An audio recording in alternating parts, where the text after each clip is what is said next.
যার বিরুদ্ধে অন্যায় করার অভিযোগ আছে, যিনি মানে সরকারি কর্মচারীর যে রুলস আছে, বিধিতে তো ওনারা কাজ করেন, সে বিধি যারা ভায়োলেট করেছেন বা যারা অন্যায় করেছেন বা ফ্যাসিবাদের হাতকে যারা শক্তিশালী করেছেন, বাংলাদেশের মানুষের অধিকারকে খর্ব করার কাজে যারা নিজেদেরকে নিয়োজিত করেছিলেন, অবশ্যই তাদের বিরুদ্ধে আমরা ব্যবস্থা নিচ্ছি। অনেক অফিসারের এগেনস্টে ব্যবস্থা নেওয়া হয়েছে।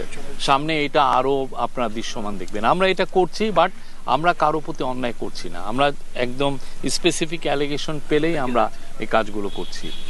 আর আজকে এই যে আমি মনে করি আজকে আমরা এখানে এসেছি মানারাত ইন্টারন্যাশনাল ইউনিভার্সিটিতে, এদের যে ছেলে মেয়েরা তাদের যে তারা যেই কন্ট্রিবিউশন রেখেছেন সেটাকে আমরা সালাম জানাতে এসেছি। আমরা তাদেরকে আমাদের হৃদয়ের অন্তঃস্থল থেকে কৃতজ্ঞতা জানাতে এসেছি। তাদেরকে আমরা এখানে এসেছি হচ্ছে শহীদ আহনাফ, শহীদ শাকিল, তাদের আত্মার জন্য আমরা দোয়া করতে এসেছি।